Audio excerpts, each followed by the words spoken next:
días. Buenos días. Está el segundito el gobernador.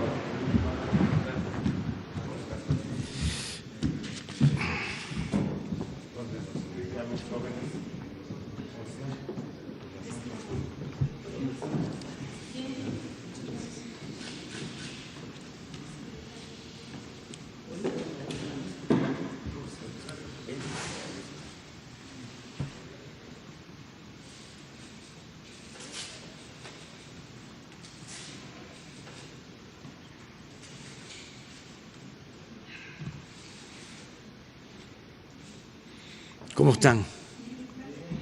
Bien, bien.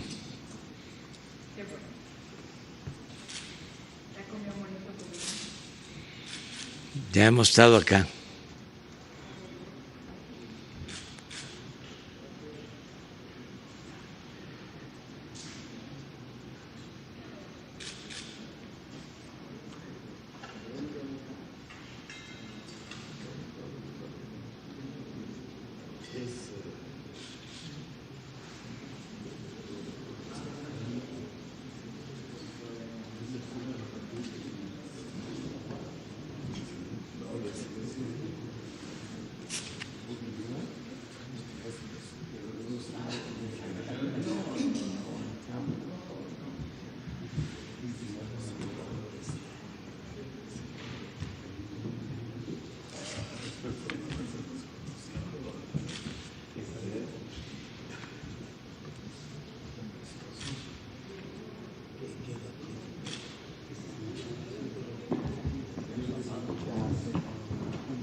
Pues muy buenos días a todas, a todos.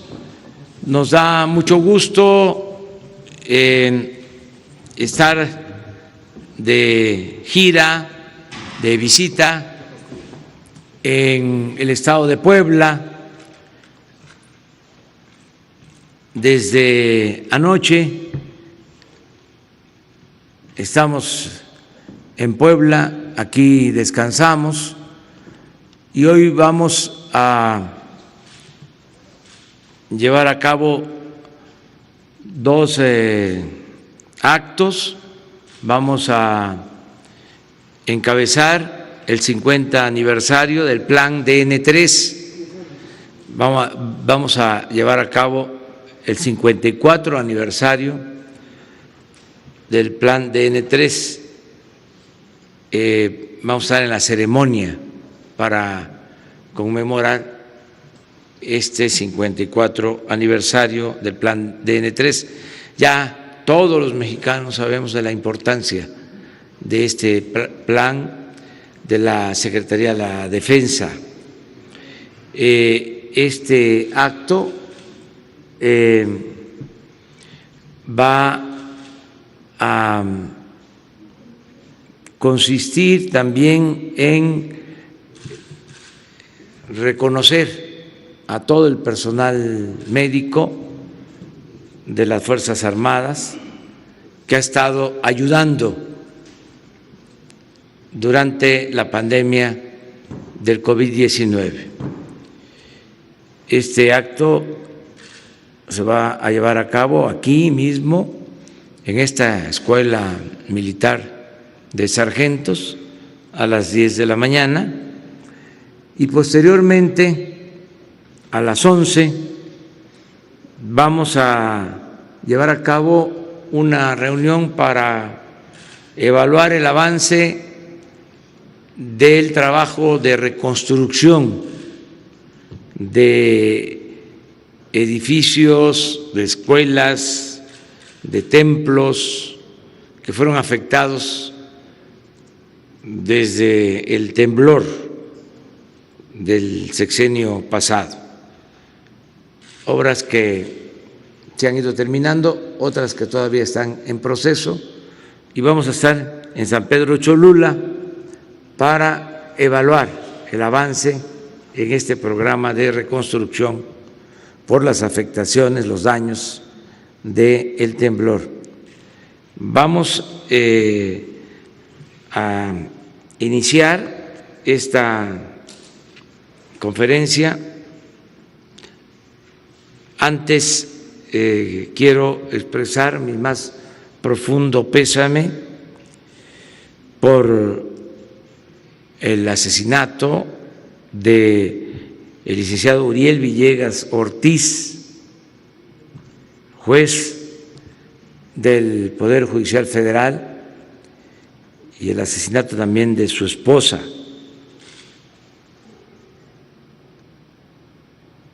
Desde luego es un crimen atroz, condenable, y ya estamos trabajando de manera conjunta el Poder Judicial, la Fiscalía de la República y el Poder Ejecutivo para castigar a los responsables. Ya se está actuando y nuestro más sentido pésame, repito, por este abominable crimen.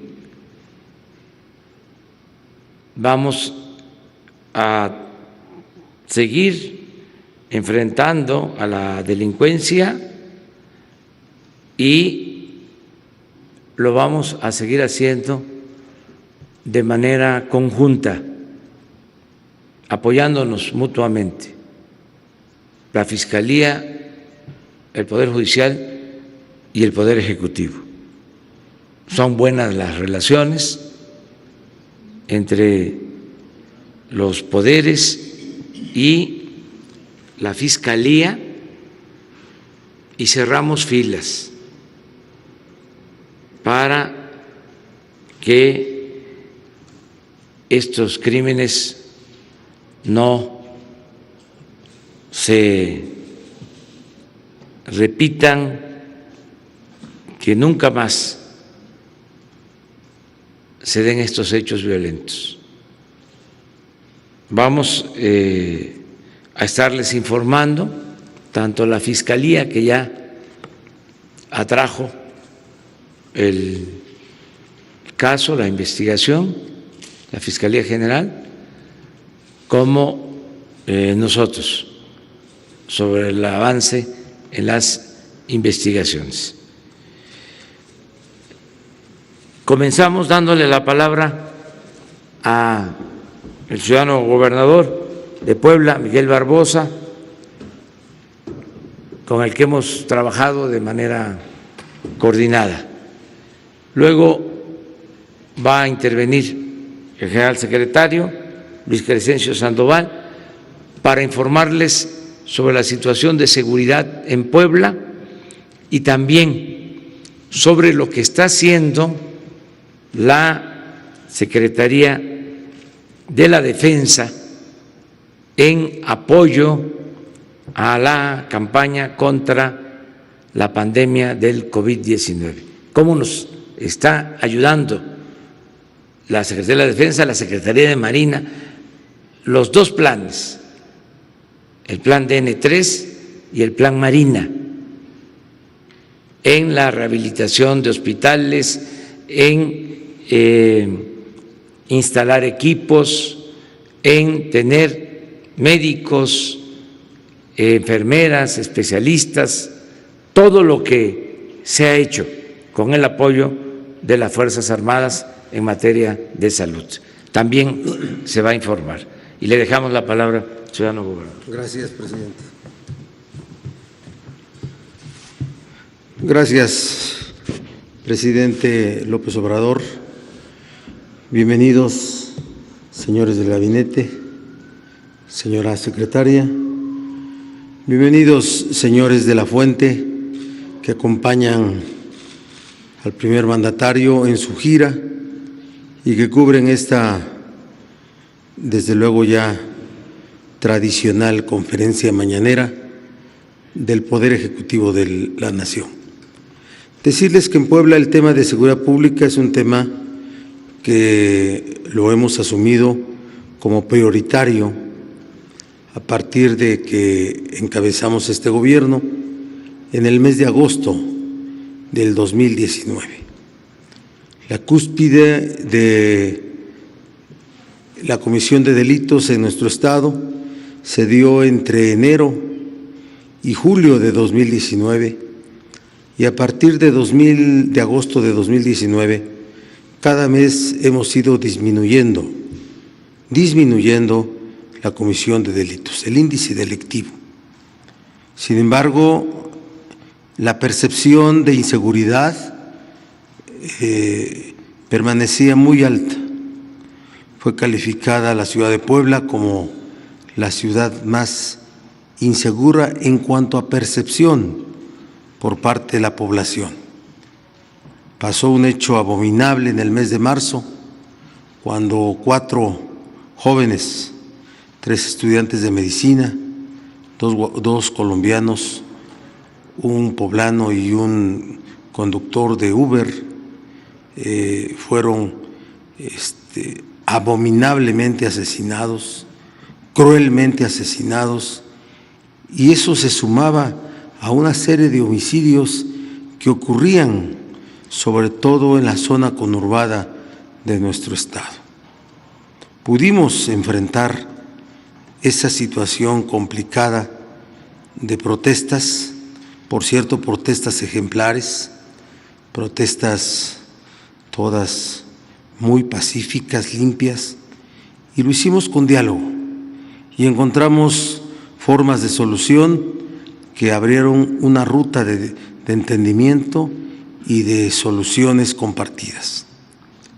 Pero tomamos decisiones en la reestructuración de nuestro sistema de seguridad pública, y a partir de ese momento, establecimos un combate a la delincuencia frontal que se ha traducido de marzo a este momento en más de 1,000 detenidos, en la disolución de más de 62 bandas en todo el estado. Y hoy, señor presidente, señores medios de información, señoras, no hay crímenes cruentos en Puebla. ¿Sigue habiendo delincuencia? Sí. Hoy tenemos una disminución de los 17 figuras delictivas que el sistema de seguridad pública le da seguimiento, porque son delitos de alto impacto. Por lo menos en 13 tenemos una baja muy importante, muy importante. 4 son los que mantienen un relativo crecimiento, que es la extorsión. Hay un registro del tema de narcomenudeo, pero eso tiene que ver con el número de carpetas por detenidos que tenemos, cientos, que hace que el registro se vea como aumento. El tema de feminicidios, pero quiero decirles que no hay impunidad en Puebla. Cada hecho de feminicidio tiene a un feminicida o en la cárcel o perseguido. No hay impunidad. Y tiene que ver con asuntos, sí, de cultura, sí, de una desigualdad estructural, sí, de muchas cosas. El tema de la inseguridad es un asunto que le va a ocupar su tiempo a este gobierno y a los gobiernos que sigan. Pero lo que tenemos que devolver es la paz y la seguridad para que las gentes vivan, para que las gentes disfruten de su vida, hagan negocios, y es lo que estamos haciendo en Puebla. Hoy hay una percepción totalmente distinta a la que hubo, totalmente distinta, y ahí están las cifras. No lo estoy diciendo yo solamente como números que yo pueda dar razones inexistentes, y vamos caminando. Tenemos una estrategia para detener a los que se han mencionado, que ya ni siquiera lo son, porque el tema de la vida delictiva es muy cambiante, ¿sí? como los grandes capos. Los que fueron los capos después ya no lo son, van cambiando. No identificamos un cártel nacional trabajando, dominando en Puebla, pero hay grupos delincuenciales tan violentos como cualquier cártel nacional. Sí, todo el tiempo hay que estar combatiendo la inseguridad pública, combatiendo a la delincuencia. Ahí se falta mucho por hacer, pero actuando de buena fe, con honestidad, sin corrupción y con mucha firmeza, vamos a ir dando pasos muy firmes y con muchos logros. No llego todavía al año de ser gobernador y me siento satisfecho por los logros obtenidos en el plano de la seguridad pública y desde luego en el combate a la corrupción. Desde luego que sí. Hoy los liberales combatimos la corrupción, combatimos la pobreza, combatimos la desigualdad, combatimos la inseguridad pública. Hoy somos los liberales quienes actuamos así. Gracias, presidente. Gracias a todos por estar en Puebla. Gracias. Bien.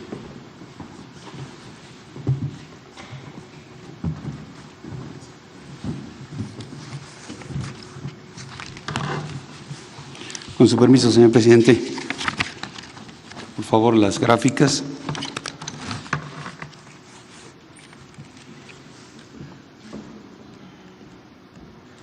Buenos días. Vamos a ver la situación de seguridad en el ámbito del Estado de Puebla. La que sigue, por favor. Aquí tenemos en la parte de geografía, bueno, son 217 municipios.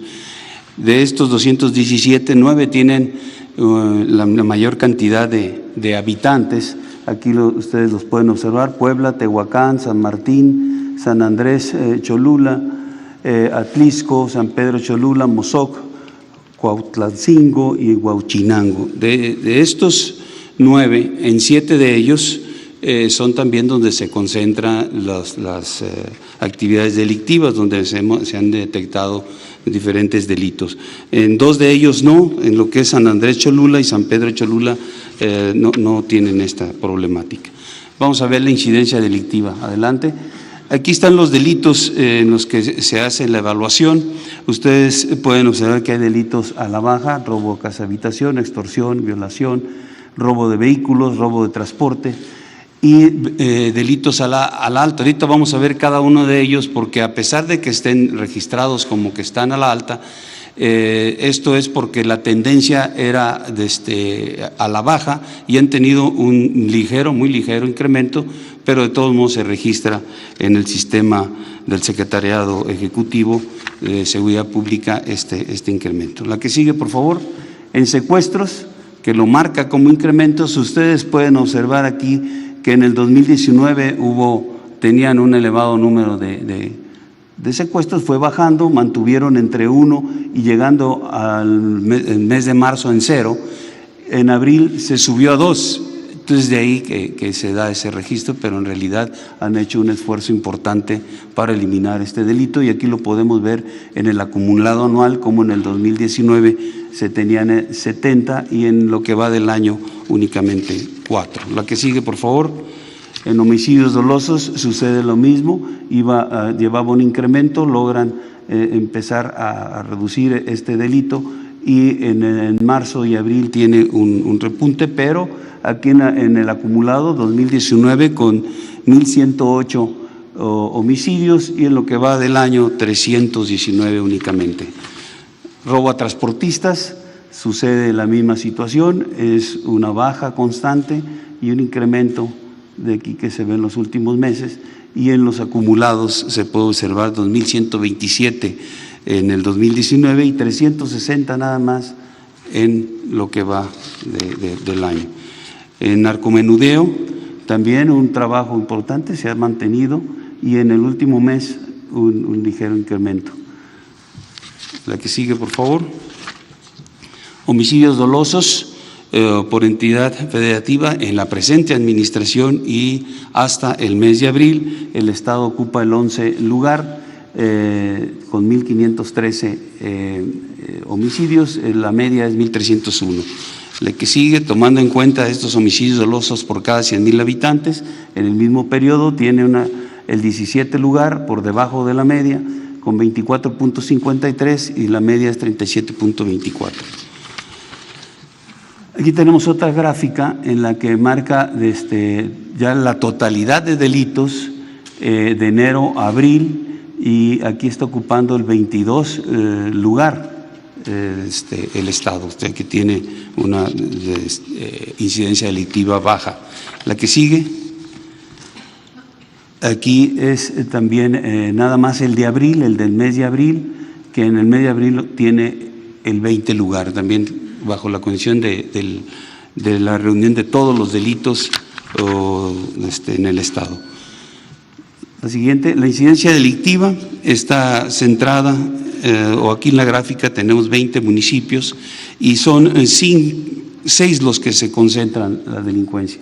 En estos 3 primeros hay diferentes clases de delitos, y en lo que es Tecamachalco, Coatlatzingo y Amozoc se incrementa el robo de vehículos. Identificamos geográficamente que los delitos se dan en la parte central del Estado y en la parte norte, que están vinculados también estas dos áreas con las áreas donde van los ductos de Pemex, tanto de hidrocarburos como de combustible y de gas, que también ahí hay una presencia delincuencial. Las fuerzas de seguridad del Estado, para poder atender la problemática, aquí las tenemos 11.261 elementos entre policía estatal y municipal, que si lo comparamos con el promedio de la ONU, tienen un déficit, pero hay una parte importante que se realiza aquí en el Estado. Se ubica como la parte de la capital con mayor número de delitos, y ahí tienen concentrado a la Policía Estatal para poder atender esta situación, y la cual ha sido muy exitoso. Para coadyuvar en estas actividades, las fuerzas de seguridad del Estado trabajan en 7 coordinaciones regionales en las que se divide el Estado. Estas coordinaciones son los de la Guardia Nacional, y ahí trabajamos de manera conjunta. Aquí en el despliegue operativo, la Secretaría de la Defensa tiene 4.344 elementos, de los cuales 791 son operativos, SEMAR 28, aquí tiene tecnología importante, tiene drones para poder hacer el cubrimiento de diferentes áreas. La Guardia Nacional con 2.902 elementos hacen un total de 7.256 hombres, que sumados a la Policía Estatal y a la Policía Municipal dan un gran total de 18.545 elementos, y de estos 14.992 operativos realizando actividades directamente en las áreas donde se presentan los delitos. Los aseguramientos que se han tenido en la administración van centrados principalmente en el robo de los combustibles. Aquí tenemos asegurados 2.629 tomas clandestinas, casi 1,5 millones de litros de combustible, 774.392 litros de gas, 848 vehículos que están relacionados con el robo de hidrocarburos, 54 inmuebles también vinculados a esta actividad delincuencial, y 676 detenidos. Es una cantidad importante de elementos detenidos. En el robo de hidrocarburos, en la parte central corre el ducto Minatitlán, México. Está inactivo por la gran cantidad de robos que tenían, y también corre el de gas, el Cactus Guadalajara. Y en la parte norte están 2 ductos, el de Tuxpan-Tula y el Tuxpan-Azcapotzalco. En esos dos, que abarcan 25 municipios, es donde se han identificado las tomas clandestinas. Y en 5 de ellos, los 5 primeros, son donde se concentran la mayor cantidad. Los aseguramientos, que ya los cité, son los que aquí se ven en la lámina: 848 vehículos, casi 1,5 millones de litros de combustible, 774,000 litros de gas, los predios y las personas aseguradas vinculadas a esos delitos. Para la atención de la emergencia sanitaria, se tienen en el Estado 25 instalaciones de salud. Son 5 del IMSS, 1 del IMSS Bienestar, 4 del ISSSTE, 4 de SEDENA y 11 del Estado. Adicionalmente a estas instalaciones se han realizado algunas acciones de apoyo interinstitucional para atender la emergencia. Se tienen 6 fuerzas de reacción para cualquier necesidad que tenga el Estado. Se han realizado patrullajes disuasivos y hay 14 instalaciones de la salud con seguridad. En el plan DN3, los eventos que se han atendido son en 16 ocasiones lluvias, en una amenaza de bomba, 5 explosiones, 4 fugas de gas, incendios forestales 48 y 9 incendios urbanos, accidentes 3 ferroviarios, 2 aéreos y 2 vehiculares, empleando 4,174 hombres en 342 vehículos. Esto es lo que corresponde al informe sobre seguridad, y pasaré a dar el informe sobre los avances en la aplicación del plan DN3 ante la contingencia del COVID-19. Bien, a partir del 23 de marzo del presente año, de conformidad con las instrucciones del Presidente de la República y Comandante Supremo de las Fuerzas Armadas, la Secretaría de la Defensa Nacional gradualmente ha fortalecido las capacidades del Sistema Nacional de Salud mediante la aplicación del Plan DN3E, empeñando sus recursos humanos y materiales. Esta Secretaría opera 116 instalaciones hospitalarias reconstruidas, remodeladas, reconvertidas y equipadas, de las cuales 32 son responsabilidad del Instituto de Salud para el Bienestar, 35 corresponden a hospitales militares de atención general y de especialidades, así como 49 dormitorios de unidades operativas reconvertidas a instalaciones hospitalarias y de terapia intensiva.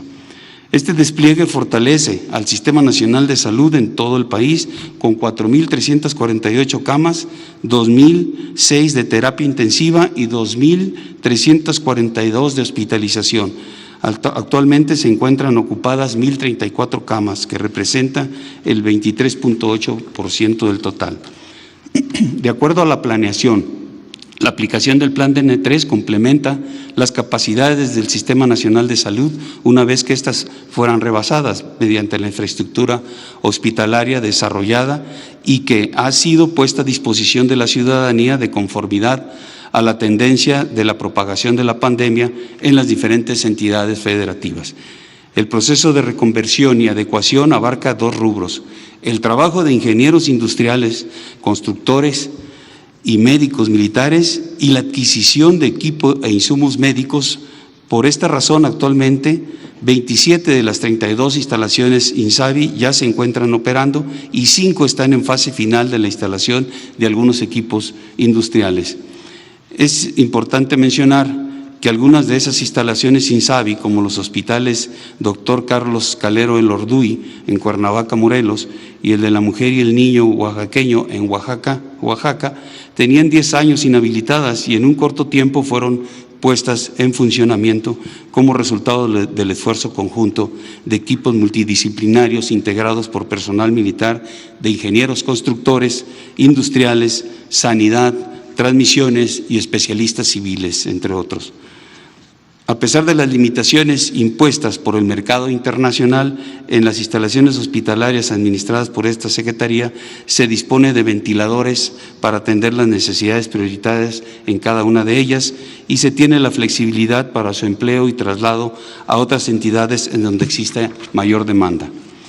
Paralelo a este esfuerzo, se desarrolló la infraestructura, se estableció un proceso de adquisiciones de poco más de 1,5 millones de artículos de equipo médico especializado y de protección, así como medicamentos e insumos para la atención diaria y permanente.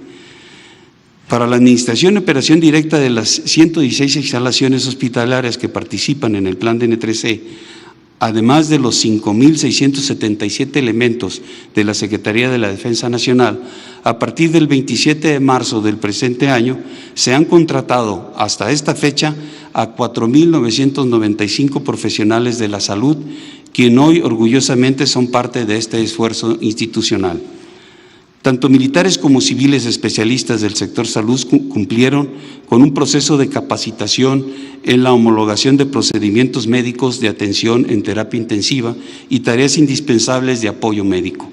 Asimismo, para satisfacer la necesidad de brindar información continua a familiares con pacientes en tratamiento, se establecieron en las 116 instalaciones bajo responsabilidad de la Sedena módulos de vinculación familiar para la interacción paciente-familia a través de videoconferencias. Para la distribución de medicamentos, equipo e insumos médicos en todo el territorio nacional se han materializado 659 rutas terrestres y 41 rutas aéreas, lo que ha permitido trasladar hasta el día de hoy 3.878 toneladas. Aunado a lo anterior, esta dependencia, en coordinación con el Instituto Nacional del Bienestar y el Instituto para Devolver al Pueblo lo Robado, han realizado la distribución de 759 toneladas de insumos médicos a través de 177 rutas terrestres.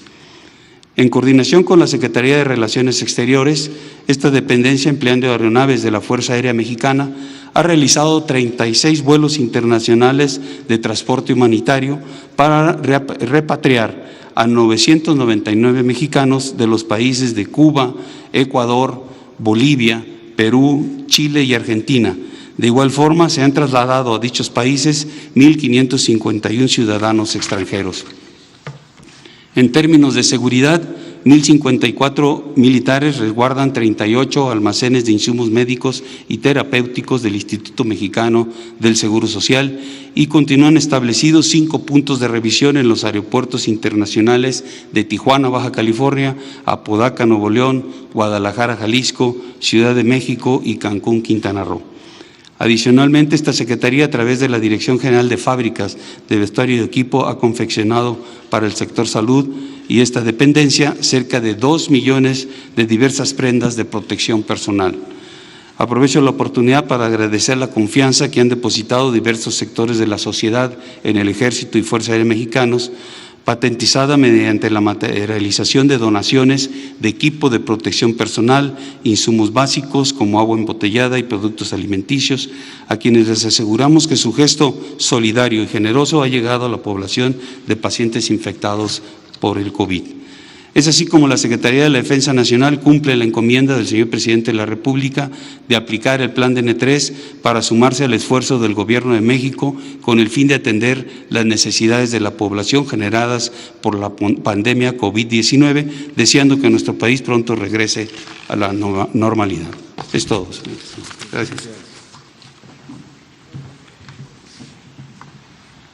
Bueno, antes de abrir la ronda para preguntas y dar respuesta a todos sus planteamientos, yo quiero agradecer tanto a la Secretaría de la Defensa como a la Secretaría de Marina por su apoyo en la atención de enfermos y todo lo que se ha realizado para enfrentar la pandemia del COVID-19.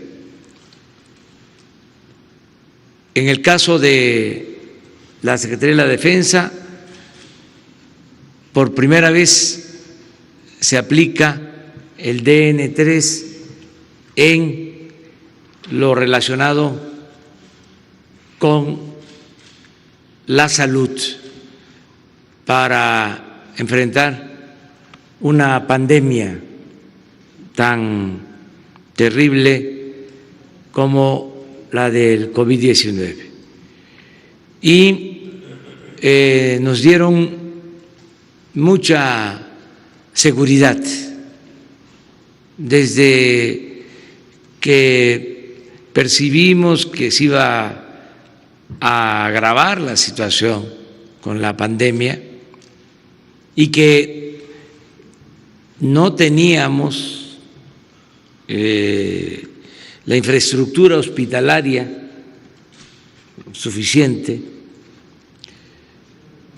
recurrimos a estas dos instituciones que son un pilar del Estado mexicano, la Secretaría de Marina y la Secretaría de la Defensa, para pedirles que intervinieran rehabilitando hospitales, como lo ha mencionado el general Sandoval.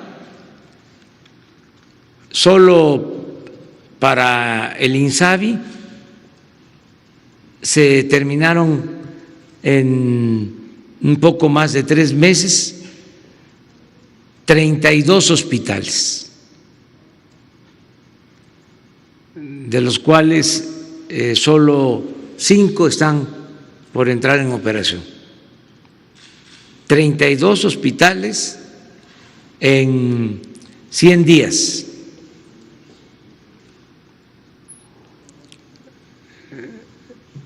Esto por el trabajo de los ingenieros militares. Rehabilitaron estos hospitales. Algunos, como aquí lo dijo el general, llevaban 10 años en proceso de construcción, estaban abandonados y se terminaron, se equiparon, se capacitó personal. Agradezco mucho a los médicos militares, a todos los trabajadores de la salud, de la Secretaría de la Defensa. Lo mismo aplica para la Secretaría de Marina, y se contrataron médicos, enfermeras, y todo esto nos permitió contar con las camas suficientes, con los ventiladores, con los especialistas para hacerle frente a la pandemia. Ha sido muy triste lo que ha pasado, la pérdida de vidas humanas, pero hemos hecho todo para salvar vidas. No se ha quedado un enfermo, un paciente de coronavirus sin ser atendido, sin una cama, sin atención médica. Y eso se logró con el apoyo de todos, y en este caso muy especial por el refuerzo que significó la participación de las Fuerzas Armadas. Vamos a seguir avanzando. Quiero también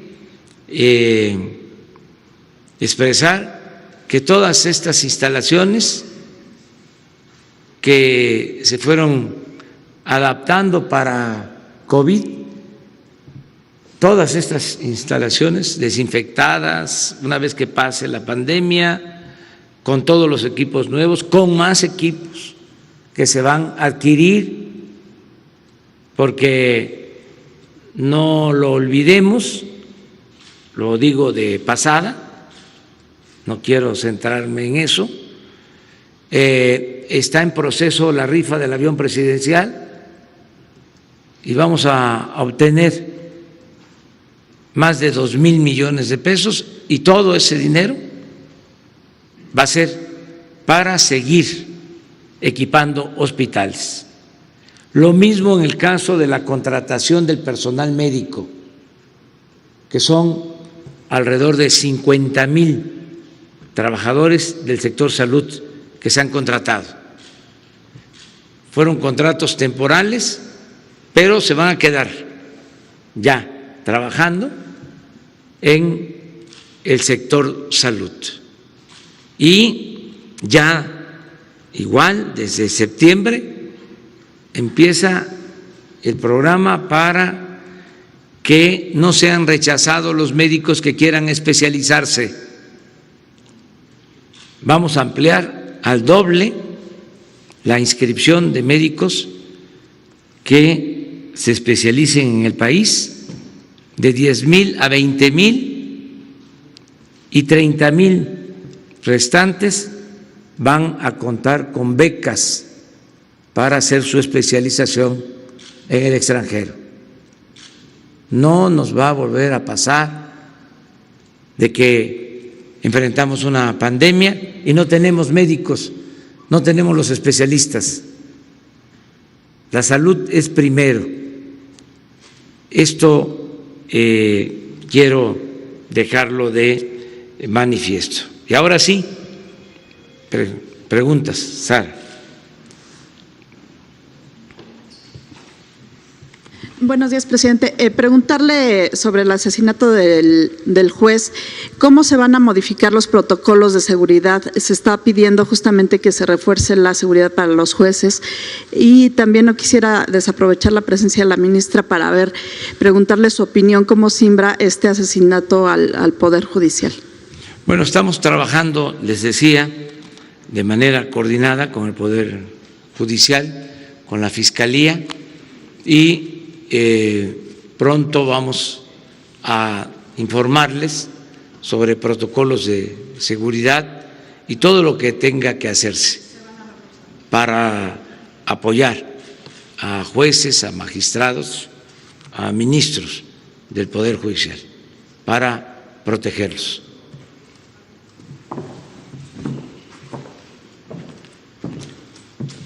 Muy buenos días a todas, a todos ustedes. Pues como ustedes comprenderán, para mí ha sido terriblemente difícil esta situación. Yo creo que no solamente para mí, yo creo que para todos.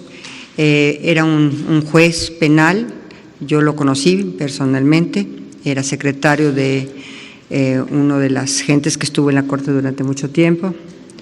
Y sí decirles que estaba haciendo su trabajo y murió por hacer su trabajo. Tenía, hasta donde tenemos conocimiento, algunos juicios de personajes de la delincuencia organizada, y estaba haciendo su trabajo y lo estaba haciendo bien, Entonces, pues es muy lastimoso para todos, para el Poder Judicial, para el presidente de la Corte, para todos los ministros, para todos quienes tenemos un cariño muy especial por el Poder Judicial. Yo estuve 25 años, 4 en el Tribunal Superior de Justicia y 21 en la Suprema Corte. Entonces, para mí sí ha sido un tema personalmente sumamente triste y muy lastimoso.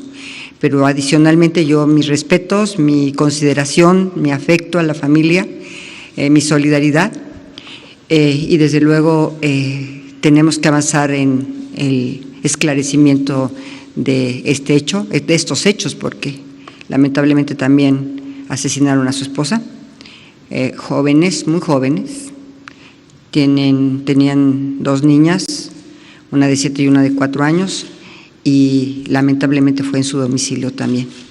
Entonces, pues decirte que estamos de verdad muy consternados, pero vamos a avanzar en las investigaciones.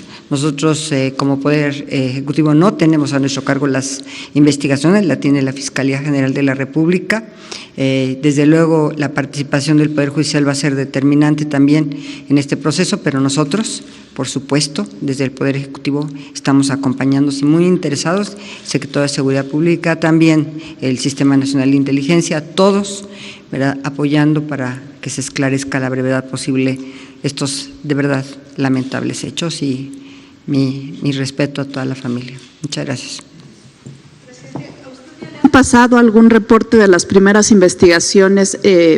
¿Cuál pudiera haber sido el móvil de este asesinato? ¿Y ven ustedes esto como un reto, como una amenaza al Estado en su conjunto? Bueno, ya tengo información, pero como es obvio, no podemos hablar de este tema hasta que concluya el proceso, que se investigue bien pero sí se va avanzando. Lo que puedo decir es que no hay impunidad y que los que cometen estos delitos son castigados, van a ser castigados. Y estamos trabajando de manera conjunta. Sí, es un asunto de Estado. Por lo mismo, interviene la Fiscalía y estamos trabajando también de común acuerdo con el Poder Judicial. La intimidación no procede porque nosotros tenemos como encomienda, mandato, el garantizar la paz y la tranquilidad en el país. Y no vamos nosotros a ceder ante ninguna amenaza, ninguna intimidación. Nada nos va a detener para limpiar de corrupción el país, que haya justicia y se garantice la paz. Ese es el propósito. Estamos trabajando de manera coordinada. Hoy hablábamos de eso. Antes, cada institución actuaba por su cuenta. El Ejército hacía lo que consideraba, la Marina igual,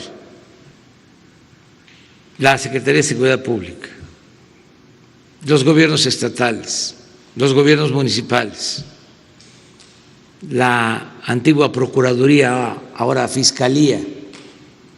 Ahora no es así. Hay, entre otros elementos buenos, favorables, ventajas, el que estamos trabajando de manera coordinada. Todos los días nos reunimos. Nunca se había visto eso, de que todos los días de 6 a 7 de la mañana, reunión de gabinete de seguridad. Imagínense cuántas reuniones del gabinete de seguridad, pues son diarias. La secretaria de Gobernación, el secretario de la Defensa, el secretario de Seguridad Pública, el secretario de Marina, el recibir nosotros el parte, el reporte diario de lo sucedido en las últimas 24 horas, el no delegar este tema que tanto preocupa a la población, sino asumirlo de manera personal. Eso ha sido muy importante, la coordinación y al mismo tiempo la perseverancia, el estar constantemente atendiendo el problema de la inseguridad. Y lo más importante de todo, el no permitir la corrupción y la impunidad, el que no haya contubernio entre delincuencia y autoridades, como era antes, de que no había fronteras, no se sabía dónde terminaba la delincuencia y comenzaba la autoridad. Ahora hay una línea bien definida. Estamos separados, delincuencia y autoridad. Entonces, todo esto nos da ventaja para ir avanzando y hay resultados. Vamos a informar el viernes de cómo vamos en esta materia. Estos hechos son muy dolorosos y producen pues inquietud, pero le digo a los mexicanos que estamos entregados por completo a que haya paz, a que haya tranquilidad. Y cuento con el apoyo de un gran equipo que me está respaldando para ese propósito. Les decía, el viernes, como lo hacemos cada mes, se va a informar sobre la incidencia delictiva nacional, cómo vamos en el país. Y sobre dos temas de política exterior, preguntarle, esta queja que puso esta Asociación de Cámaras Empresariales Petroleras de Estados Unidos por el tema de energético para defensa de estas empresas, ¿no impacta en la entrada en vigor del TEMEC, que va a ser el 1 de julio? No, ellos acusan que hay una discriminación para estas empresas extranjeras en el tema energético. Y si ya se descartaría su salida a Washington a estas alturas de… Bueno, lo de estas empresas, pues yo no conozco la verdad que exista esta denuncia. Es una nota periodística, creo que de un periódico extranjero, porque sí, algunas empresas del sector eléctrico están inconformes debido a que se está poniendo orden, ya no se les permite hacer y deshacer. Ya hemos hablado de que abusaban, le vendían la energía eléctrica muy cara a la Comisión Federal de Electricidad, se les tenía que dar hasta subsidios, y todos esos contratos los obtuvieron mediante el influyentismo, sobre todo las empresas extranjeras y en particular, y esto no tiene nada que ver con el pueblo español,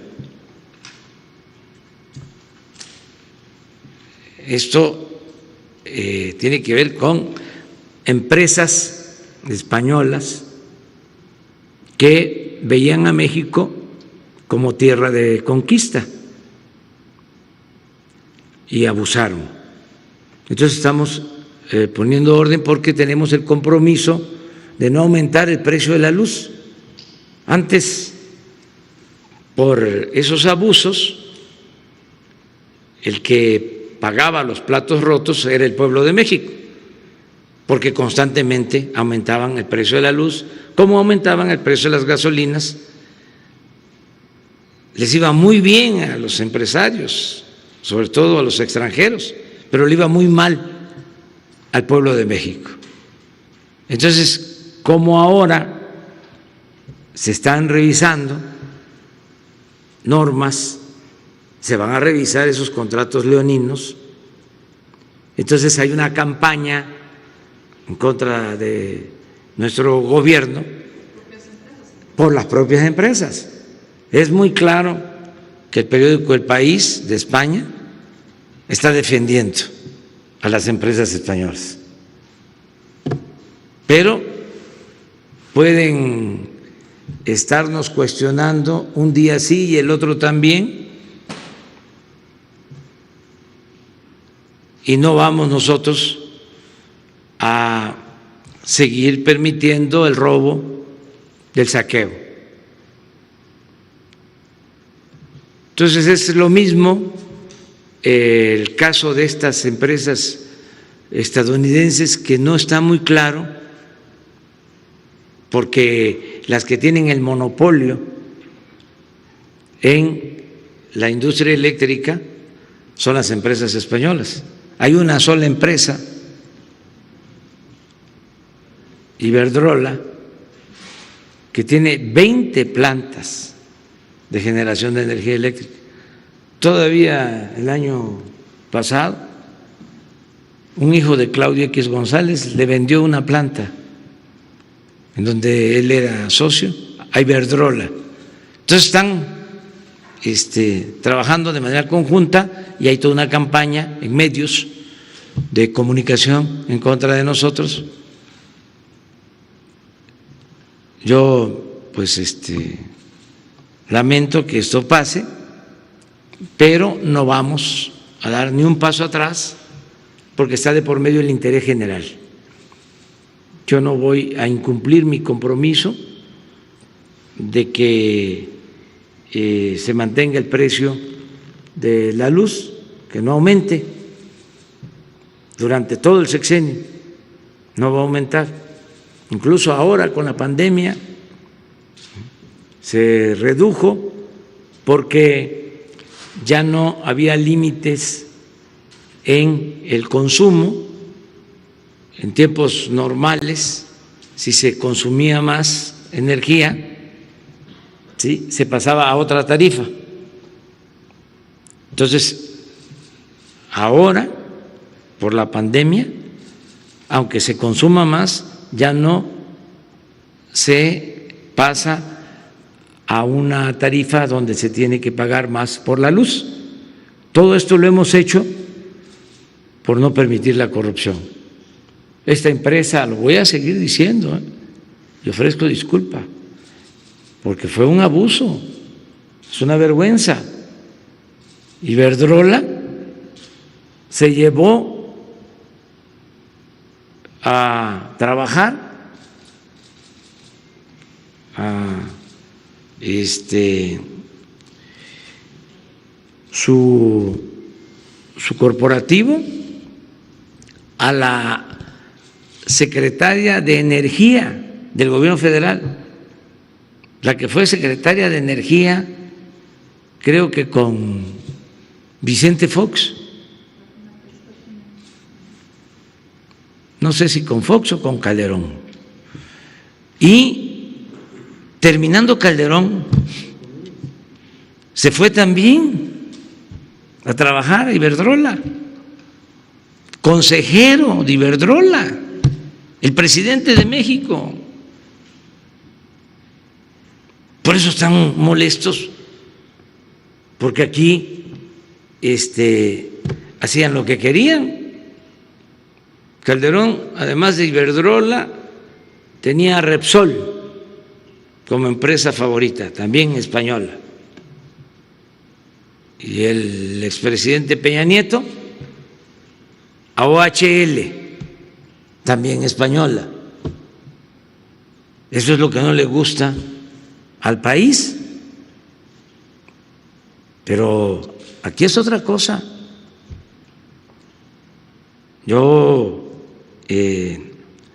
lamento lo que está pasando en España, que no se informa, no se dice nada.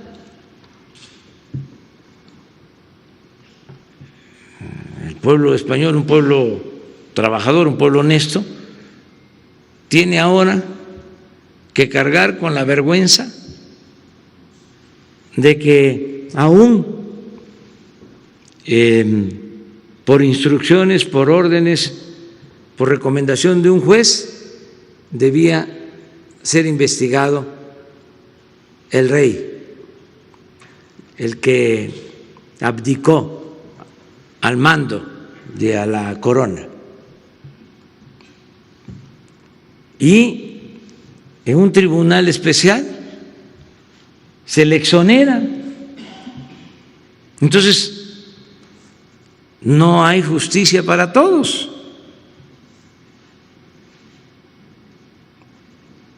Y se habla de una presunta relación de complicidad y un acto de corrupción. Y no pasa nada. Y sin embargo, todo lo que tiene que ver con nosotros, que tiene que ver con el combate a la corrupción, es señalado, es cuestionado por el país. Callan como momias cuando les conviene y gritan como pregoneros cuando se trata de defender intereses de grupos, intereses económicos, intereses políticos. Y esto mismo sucede en nuestro país, pero vamos a seguir adelante, tenemos nuestra conciencia tranquila. En el caso de Iberdrola, ¿por qué hablo así con transparencia?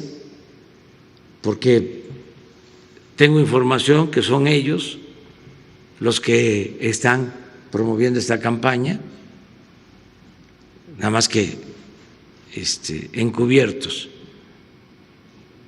porque el conservadurismo tiene esas dos características, no lo olviden, son muy corruptos y son muy hipócritas.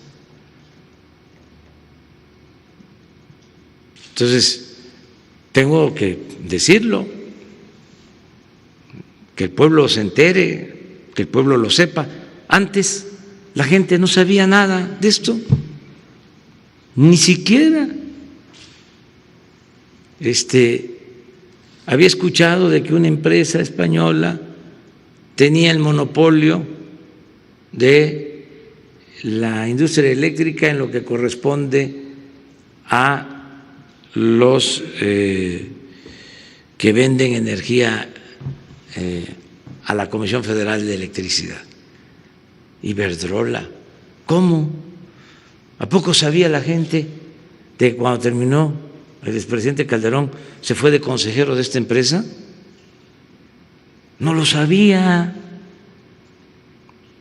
porque esto no se informaba, eran temas vedados, había un pacto de silencio. Ahora no, ahora la vida pública es cada vez más pública. Y decirle a los de Iberdrola y a todos los de estas empresas que está abierta la posibilidad del diálogo para llegar a un acuerdo, que es lo mejor. Ahora que hablé con el primer ministro Trudeau, también le pedí, ¿sí? Hay empresas mineras canadienses que no están pagando impuestos, ya también están buscando acuerdo y nosotros estamos abiertos al diálogo, pero no podemos seguir con lo mismo, condonando impuestos y siempre con la soflama de que si no se les dan privilegios, no va a haber inversión y no van a venir a instalarse a México y no van a crearse empleos. Eso no es cierto. Las empresas serias, que hay muchas, incluso las empresas extranjeras, cumplen con la ley, pagan sus impuestos, hacen lo mismo que realizan en sus lugares de origen. Las mineras en el Canadá, empresas estadounidenses que pagan todos sus impuestos. Ahora que nos tocó tratar con Walmart, que debían como 9,000 millones de pesos, pues fue lo mismo.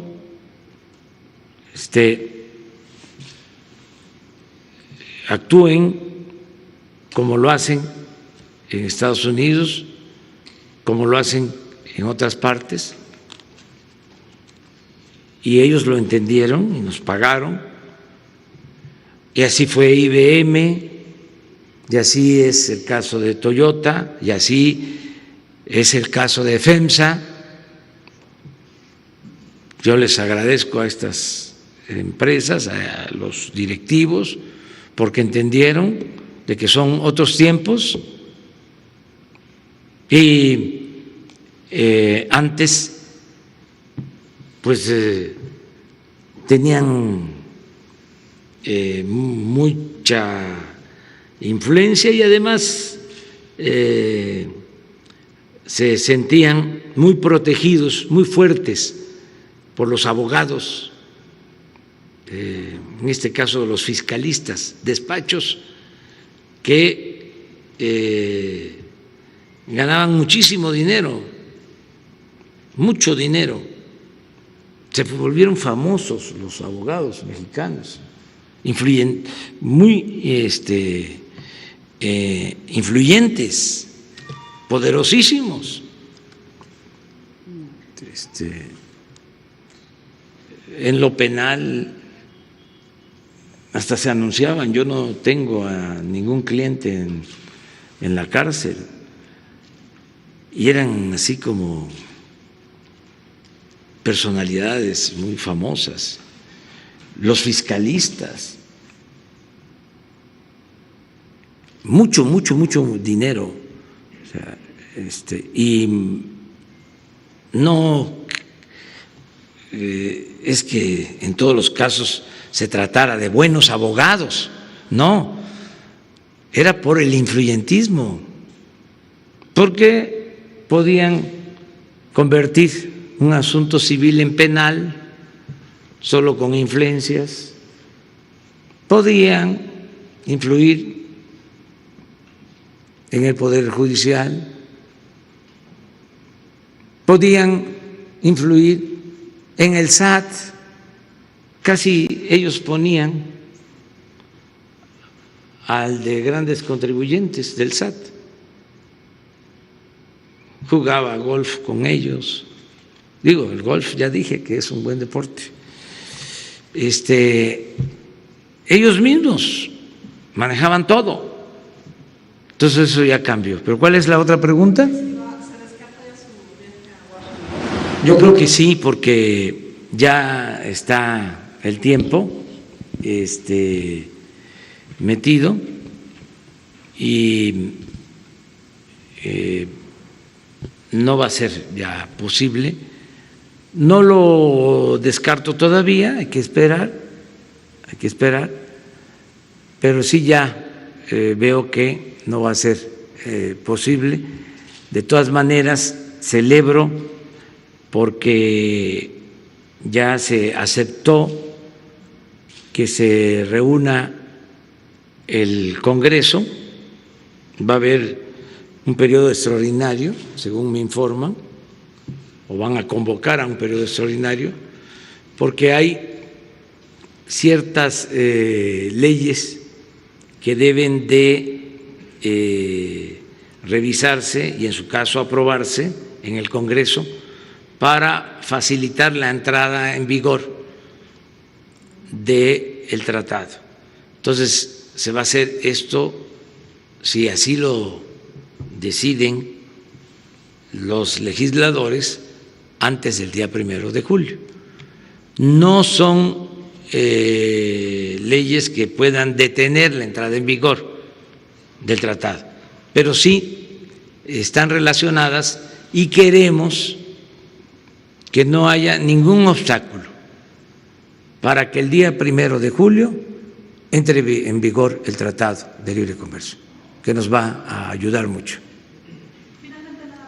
El gobernador de Jalisco dice que lo busca para reunirse con ustedes, que no lo ha logrado, que si no lo va a reunir. Pues ya ve que ando en giras, ahora estoy por acá. No estoy en México. No es por otra cosa. El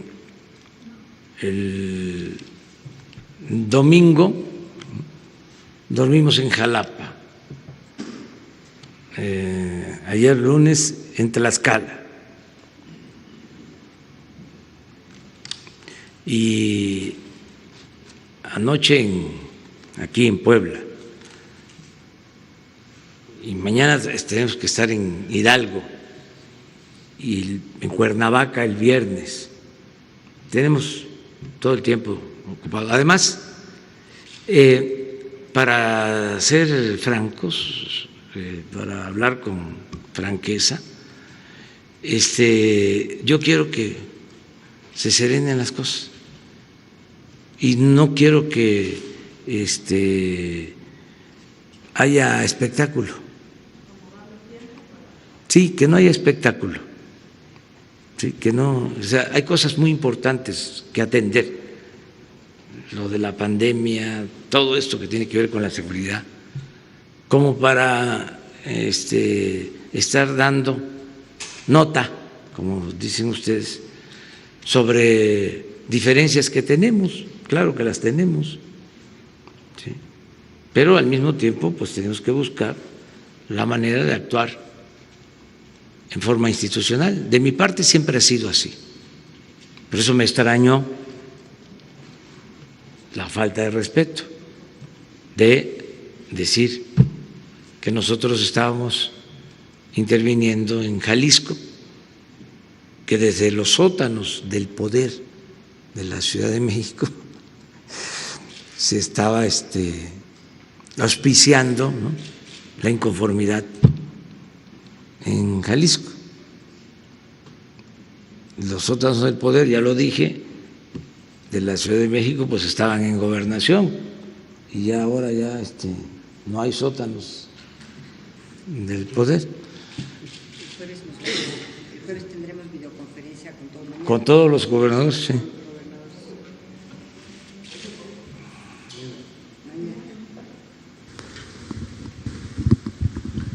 Buenos días, presidente. Gaspar Vela, de la Octava. La CEPAL ayer pronosticó que a finales de este año habrá entre 18 y 21 millones de mexicanos en pobreza extrema a causa de la pandemia del coronavirus. ¿Cuál sería su postura, si está de acuerdo con esta estimación? En segundo lugar, presidente, retomando el tema de los desaparecidos del día de ayer, ¿cuál es la cifra actual de mexicanos desaparecidos en estos momentos? Y también preguntarle cuál es el presupuesto que destina actualmente la Federación para encontrar a estos desaparecidos. Y finalmente me gustaría preguntarles a los secretarios de Defensa y también de Marina, ¿cuál es el sentir de las Fuerzas Armadas con este acuerdo presidencial publicado el 11 de mayo para que militares y marinos realicen labores de seguridad pública? Si ustedes sienten que hay certeza jurídica para realizar estas labores. Muchos se ha hablado, analistas, expertos han hablado del tema, políticos, pero no sabemos cuál es el sentir de las Fuerzas Armadas. Entonces, tu primera pregunta es… La CEPAL. Sí, bueno, pues la CEPAL, como otros organismos, se dedican a hacer diagnósticos, ¿no? Y es una organización seria, y en efecto se afecta a la población con la pandemia porque se está limitando el desarrollo económico, pero al mismo tiempo, en el caso de México, estamos aplicando una estrategia de apoyo a la mayoría de la gente. Ese diagnóstico de la CEPAL nos ayuda a convencer a los potentados y sobre todo a los conservadores de que hay que atender primero a los pobres, a la gente humilde, porque lo que querían o lo que recomiendan los fondos, el Fondo Monetario Internacional y todos los organismos financieros, y el modelo neoliberal, todos sus planes frente a crisis como esta en lo económico, pues es ayudar siempre a los de arriba, rescatar a los de arriba. Entonces, nosotros nos hemos preocupado de atender a los de abajo antes que a nadie más, antes que a otros. Entonces, eso nos está ayudando mucho. Por eso vamos a seguir ayudando a la gente humilde, a la gente pobre. El lunes en la mañana ya vamos a dar a conocer cuántos nuevos créditos para los que se buscan la vida en el sector informal de la economía, tianguistas, taxistas,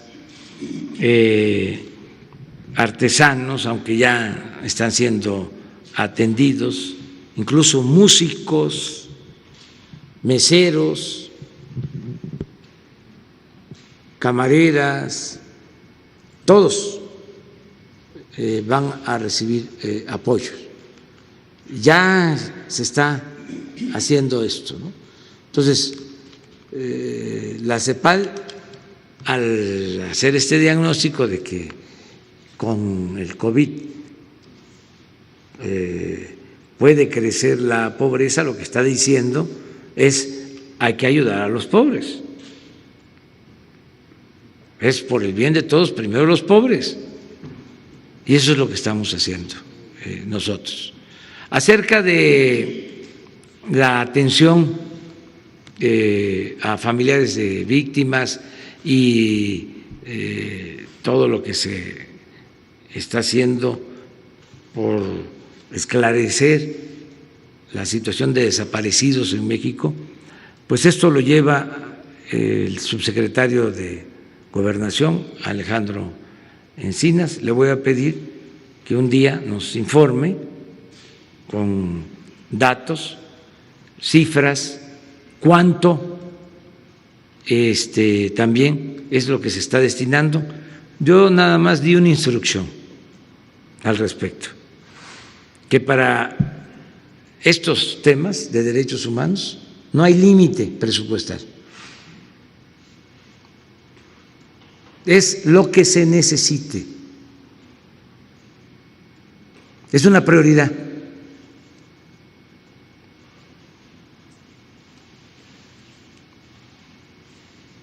Y tenemos muy claro qué es lo prioritario, porque en el gobierno anterior, también esto lo hemos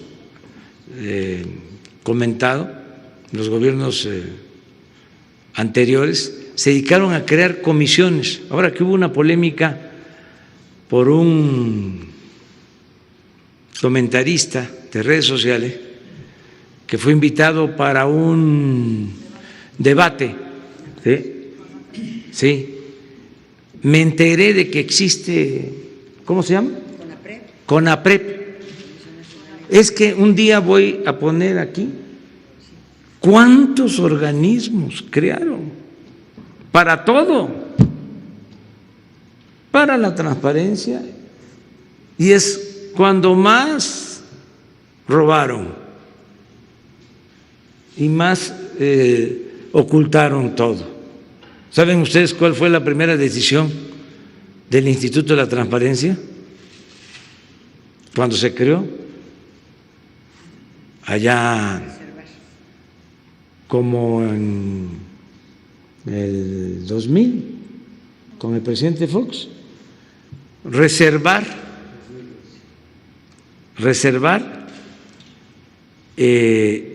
todas las condonaciones de impuestos. Pero fue la resolución del Instituto de la Transparencia, el primer acuerdo,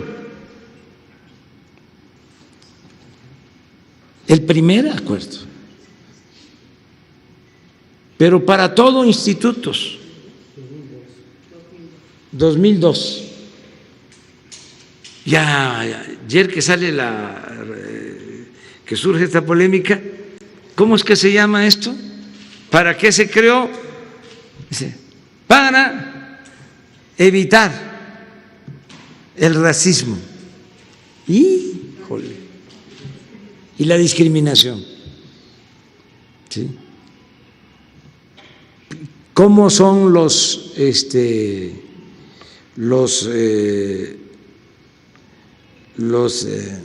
aparatos estos?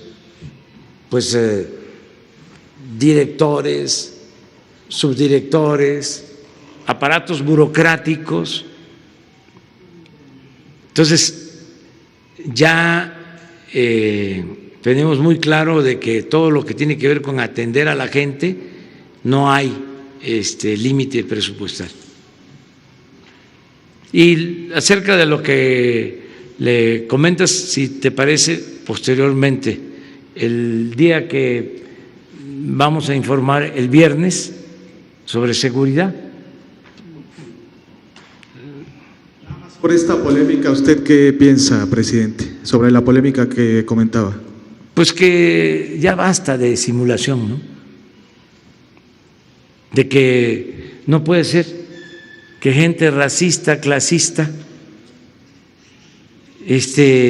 siga soterrada, oculta, enmascarada, engañando. ¿Cómo se va a invitar, la verdad, a alguien que discrimina a un acto de estos? Desde luego yo soy partidario de la libertad, pero pues es el colmo,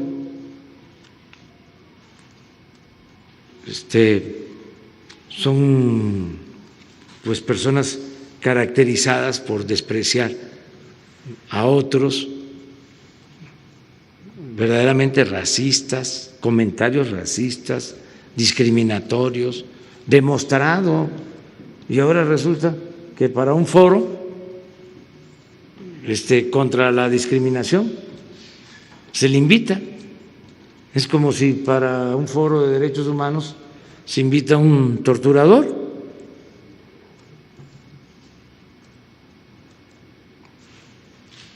Digo, es el colmo, ¿no?, que esto suceda, independientemente de cualquier otra consideración, ¿no? Y que respeten, ¿sí?, que se midan, y que pues ya pasó el tiempo del clasismo, del racismo, de la discriminación y además de la hipocresía. Yo hasta hace poco, una vez, un articulista supuestamente progresista, en su artículo dice, no tiene la culpa el indígena, no quiero decir la otra palabra, sino el que lo hace compadre. Y es un intelectual mexicano. Nivel de racismo extremo. Además, mucha, con todo respeto, ignorancia. Por eso insisto mucho en que no es lo mismo la educación que la cultura. ¿Saben cuáles son los pueblos con más cultura en México y en el mundo? Los pueblos de Oaxaca. Donde hay más cultura, hay más fraternidad, solidaridad, paz, tranquilidad. Entonces, puede egresar alguien de un doctorado en Harvard y demuestra no tener cultura.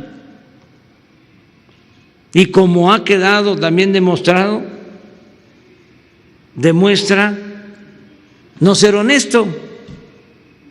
¿De qué sirve lo académico si no va acompañado de la cultura?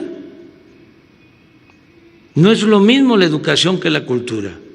La educación es lo que se adquiere, es lo que se aprende. La cultura viene de lejos, es lo que se hereda de generación en generación. Todas nuestras costumbres, nuestras tradiciones, nuestras lenguas. ¿Qué está mal? ¿Hablar como hablamos en el norte, en el centro, en el sureste? No, cada pueblo tiene su habla. Y además el habla de los pueblos, el habla de la gente, tiene que ver con la cultura de cada región, porque México es un mosaico cultural. ¿Qué es sopilote? Ahora que es temporada de sopilotes, pues es la mezcla del castellano con el náhuatl. ¿Cómo se dice sopilote en Tabasco? Chombo. ¿Y está mal dicho? No, es la mezcla del castellano con el maya. Entonces, ¿por qué no vamos a hablar como lo hacemos en cada región?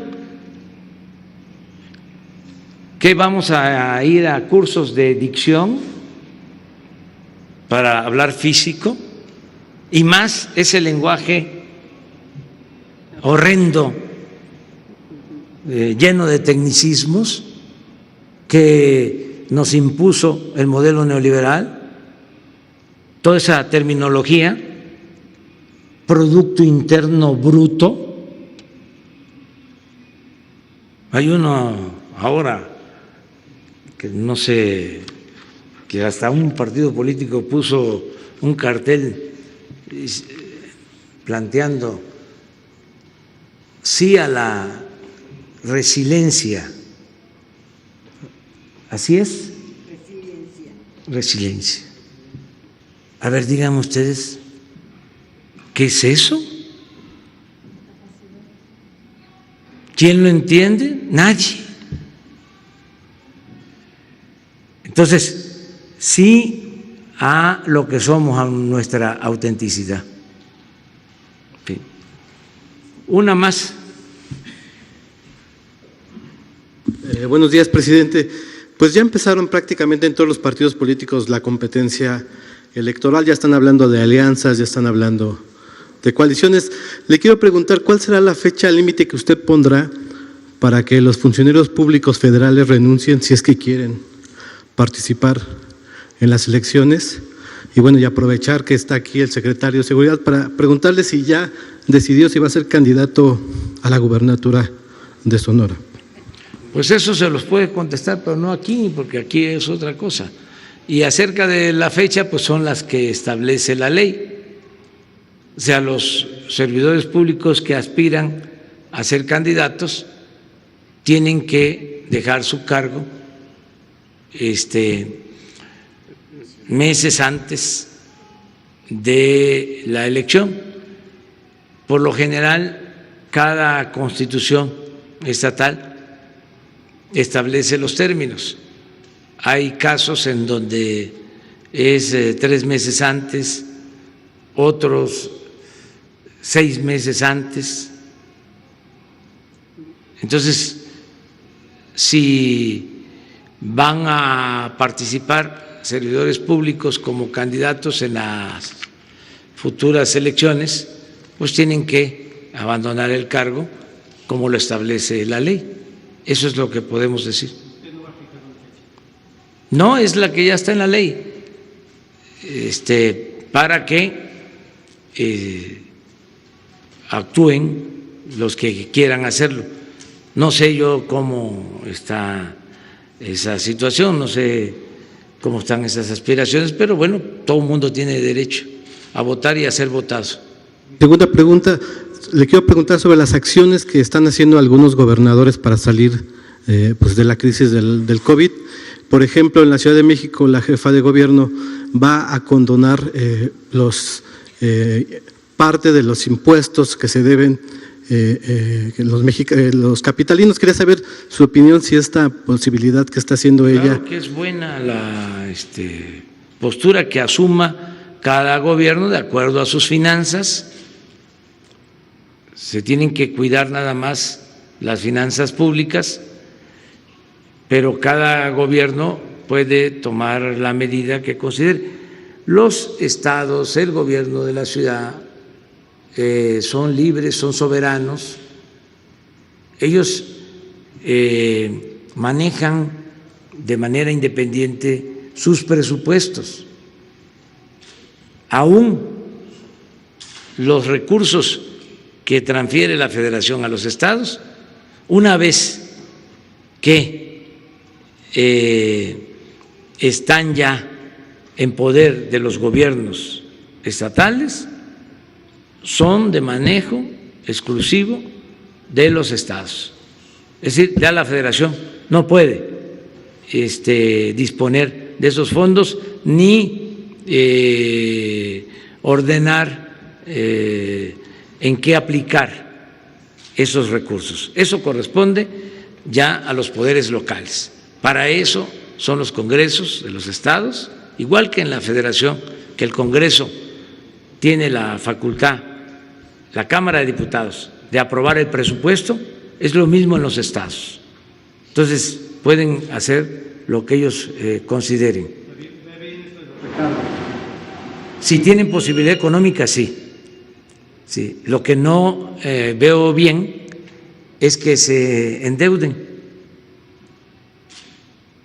como se hacía antes, que dejaban en bancarrota las finanzas municipales y las finanzas de los estados y heredan toda esa deuda a los nuevos gobiernos y tienen dificultad para poder financiar el presupuesto.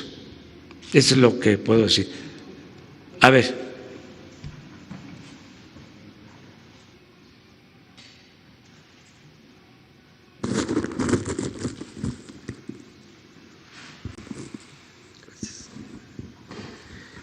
Buenos días, presidente. Hans Salazar, ZMG Noticias, Grupo Político y Zócalo Virtual. Secretarios, gobernador, buenos días, compañeros. Señor presidente, hemos visto con un trabajo arduo de la UIF, de la Unidad de Inteligencia Financiera, el cual debe corresponder a un trabajo coordinado con la Fiscalía General de la República. Hay movimientos en redes sociales muy fuertes que sugieren un cambio del titular por no corresponder a las necesidades de justicia que México necesita. El Poder Judicial sigue funcionando para descongelar cuentas con los argumentos dejados por Medina Mora. La 4T debería dar salida a procesos judiciales que hoy vemos extraviados en algunas carpetas. Por ejemplo, la propia autora Anabel Hernández ya señaló al menos a 5 funcionarios dentro de la Fiscalía General de la República que son operadores de Medina Mora. La pregunta, presidente, solamente sería mi pregunta para usted, ¿no considera que es tiempo de un relevo, si es en este caso puede ser incluso el propio Santiago Nieto? A ver, no te entendí. ¿Un relevo en dónde? En la Fiscalía. No Yo podemos… sé que entiendo que es autónoma la Fiscalía. Sí, pero no solo eso, aunque no nos corresponde a nosotros, y de acuerdo a la ley hay un término y solo podría ser removido por causas graves el fiscal. Yo tengo la opinión de que Alejandro Gertz Manero es un buen fiscal, que está haciendo muy bien las cosas, que es una persona íntegra, honesta, que no tiene compromisos con grupos de intereses creados. Esa es mi opinión del fiscal. Si no, lo diría, pero yo considero que está haciendo bien su trabajo. En el caso de la Oficina de Investigación Financiera, pues ellos hacen su trabajo, pero es la Fiscalía la que tiene que resolver. En el caso de la Oficina de Investigación Financiera, puede llevar a cabo investigaciones, pero cuando se trata ya de un proceso judicial, se tiene que presentar una denuncia en la Fiscalía. Y luego, como otra instancia, el Poder Judicial. Y sí, a veces los jueces desechan una investigación o en este caso descongelan cuentas, pero también es un poder autónomo, es un poder independiente. Tenemos que ajustarnos cada poder al ámbito de nuestra competencia. Eso es lo que puedo comentar.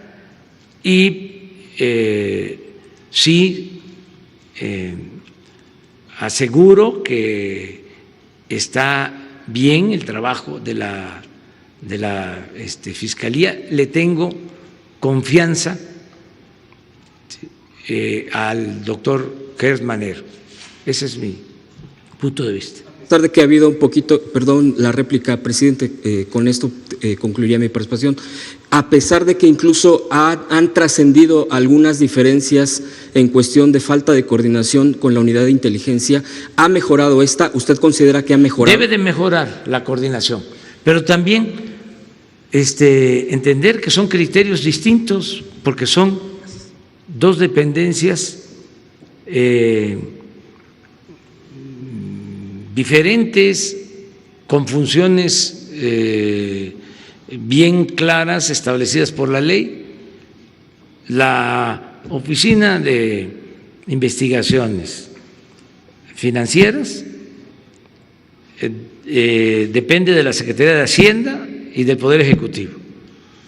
Y la Fiscalía, pues, es un órgano autónomo.